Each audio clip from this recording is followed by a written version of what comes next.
Pentagon counter-drug programs, and Treasury Department asset forfeiture programs. White House Press Secretary Sarah Sanders told reporters earlier this afternoon that President Trump has signed the bill Congress approved late last night. It funds the government through September 30th. Here's a look at that exchange with reporters. The president admitted he didn't need to declare an end.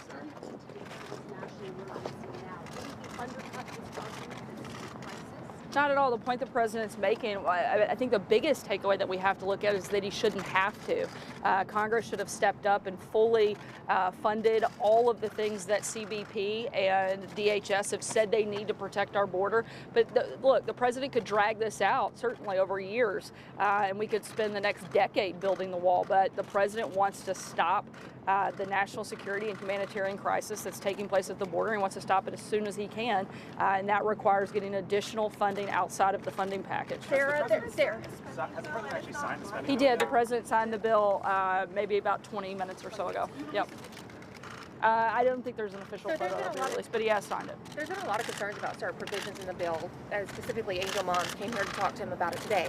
Like Section 224, which they say could exacerbate child trafficking, which your administration is very opposed to, talks a lot about. I think everybody should be opposed to that. Well, everybody is. Yeah. But how does the president feel about that? How did he assuage the concerns of the moms? Look, no one claims that this bill is perfect. It's far from it, but the president wanted to do everything possible, and he's given Congress a number of chances to put something on his desk that actually helps protect the border. This is a step in the right direction, but it's certainly not perfect, and hopefully we can fix some of those other problems along the way. What's your response to... Was the president serious about inviting Nancy Pelosi and Chuck Schumer to the China talks, and if so, will they be part of the talks here in Washington? I think he's certainly serious. I guess that's a question you'd have to ask them, is if they want to come. What's your response to Republican lawmakers?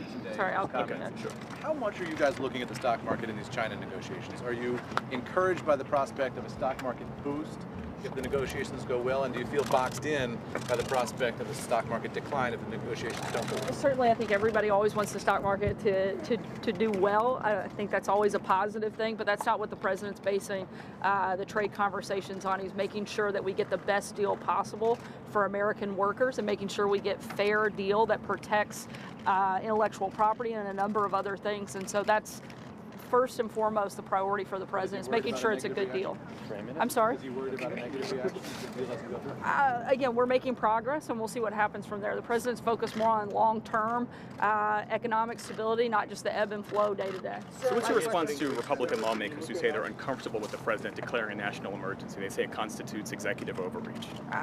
It's certainly 100% within the president's executive authority, and certainly part of his constitutional duty to protect the people of this country. Frankly, if people and members of Congress had a problem with it, they should have done more to address and get more of these problems solved in the legislation so the president wouldn't have to take executive action. Thanks, guys. Thank you. What about his second national emergency that the president talked about? Getting reliable information? Sarah, the president said.